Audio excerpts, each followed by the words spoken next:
Hi, I'm Knives Monroe. I'm an indie filmmaker here in Austin, Texas. How you guys doing? I was asked by Laura Collier, how do you market yourself as a filmmaker for paid projects? This is going to be a fun one. I have some ideas and I hopefully, they work for you. I'd like to get more information and more context out of you. I wish we could follow up. So consider this a part one. We will follow up and with more insights, we'll be able to get more specific. So let me try to be general. We want to talk about how to market yourself as a filmmaker for paid projects. So caveat everything that I'm about to say and direct the for paid projects part. Understand that there's a way to collect everything that I'm about to say and direct it to the people that you want to work for, the people that will pay for your paid projects, the bosses, the business owners, the sponsors, things like that. There's a way to direct everything that I'm about to say to them specifically. And the more you know who these people are that you want to work for, the better, right? So first things first, here's an example I want to make. You're asking me how to market yourself as a filmmaker. Well, let me use this example. Say I was an actor. How would I market myself as an actor? Well, the way that the industry works for actors is they have an agent, if they're lucky, and they get called in for auditions that their agent hooks them up with. They do all the audition, and if they're the right person at the right time with the right casting person, they get the job, right? That's the idea, the Emma Stone and La La Land way of being an actor. But in 2020, in August 2020, if I was an actor, I would be vlogging every single day what I do. I would be vlogging my open mics, even when I bomb, and I would vlog that. I would film myself. And nowadays, you can do everything on your phone. There are 12-year-olds on TikTok that are visually competent. No excuses there. If I was an actor, I would have a podcast, and I would bring other actors on, and it would be the Fat Actor Podcast, right? Whatever my niche is, whatever, or it would be, the Ginger Actor Podcast, whatever it is, whatever it is I'm trying to market, who I am, what I do. And I would also be filming my own shorts and my shortcomings on TikTok, on YouTube, on Spotify, on SoundCloud, on Facebook, on LinkedIn, en masse. Especially if I was an actor, I would be showcasing everything that I can do, and I would be editing my own demo reels every week from what I've done. Everything in culmination, a compilation of my endeavors for the week, my vlogs, my open mic bombs, and my sketches, and the bloopers, and everything into a demo reel. And I would project that on LinkedIn to people who are looking for an actor like me. If I was an actor, that's what I would do today, is take matters into my own hand, become the gatekeeper, own that, and make stuff every day. So, contextually, you as a filmmaker, I'd want to know, what are your specialties? Every filmmaker has a specialty. It's like MMA fighting. There are people who are better wrestlers. There are people that have a better ground game. There are people that have a better standing up game, boxing. There's different martial arts in MMA, right? Different specialties. More well-rounded, jack of all trades. Good, you can protect yourself, but usually people have a mean left hook, right? Or they're really good in jiu-jitsu and they'll make you tap or whatever. Hang on here. It's the same thing with filmmakers. I have found fiction is actually not my best strong suit. It's really more of a documentary style. On the grassroots sort of, we're interviewing people, and I know how to get performances and things out of people that are compelling and really pull at people's strings, and I really like that, and I bring that approach to fiction. I do, but I've realized through 10-15 years that real people are tickle my senses far more than writing a Tony Soprano style character or a Walt White style character on a page and then you find an actor. That's for me. I know what my specialty is. What is your specialty? What do you do? Are you someone who, and I mean this respectfully, is not competent with the camera? Are you better with a director of photography and you can tell them, here's the shot that I'm going for, here's what I want to get across? Or are you like a Bradley Cooper, Miranda July, actor director, right? So do you want to be a Lena Dunham and direct you and your mom in a fictional movie or something like that? What is your specialty, Laura? I'd like to know, because I would encourage you to do that for free a lot. The same thing with the actor example that I mentioned. You need to do the same. I'll give you an example. Say you're the type of filmmaker where your specialty is composition, video language. You're a great cinematographer, let's just say.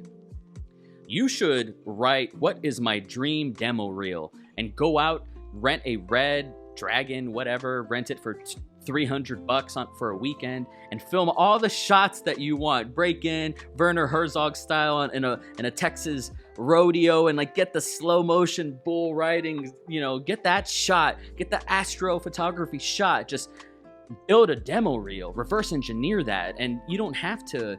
Nowadays, the IMDb doesn't fucking matter, man. It never did.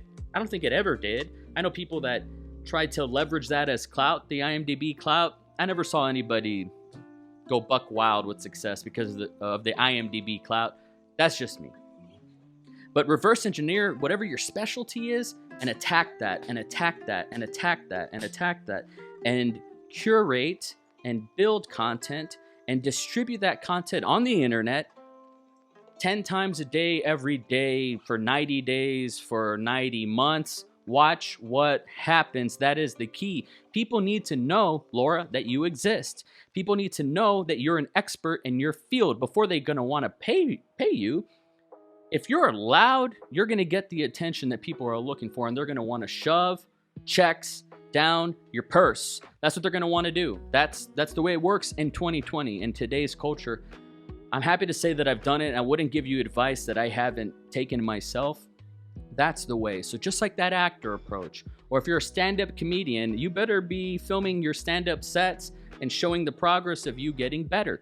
That's what I'm doing right here with this podcast and the YouTube and the video setup. I'm a filmmaker. I'm working on a feature film, an actual fiction genre feature film that I'm going to self-finance and put a paywall. And I'm contemplating, do I only want to sell hard copies or do I want to go digital and kind of just en masse give it for free? I'm working on that. I'll figure out the afterlife when I get there. But that's what I do. But all this is to show people and to collect an audience and show them, hey, this is what I do. I'm Knives Monroe, independent filmmaker from Austin, Texas. Watch my movie. Hire me. Work with me. Collaborate with me. Come on my podcast. If you do this 10,000 times, you're going to find the opportunity that you didn't even know you were going to be looking for. You're going to find an opportunity. You're going to encounter something. You're going to have a confrontation with an individual that you never even knew existed. Now, once you have these pieces of content, once you have this art, once you have this video, and and it's edited, maybe one of your strong suits, your specialties is video editing. Whatever your specialty is, and once you have montages and videos and videos and videos and content and content and content and films and films and films and shots and shots and shots of this, well, that's when you get into advertising and you start putting a little bit of money on it on Facebook, and you can direct who in particular. Say I live in Austin, Texas, right? So if I wanted to work for Troublemaker Studios, if I wanted to work for Robert Rodriguez, I would direct those ads to the employees of Troublemaker Studio. I would do the same thing on LinkedIn, direct those ads to executives or people, employees that work at Troublemaker Studios. And you can do that at scale, en masse, for people in Los Angeles or as well, or wherever you're from. But you got to bring the goods, and you got to show people what you're all about. You have to live it. That's the thing.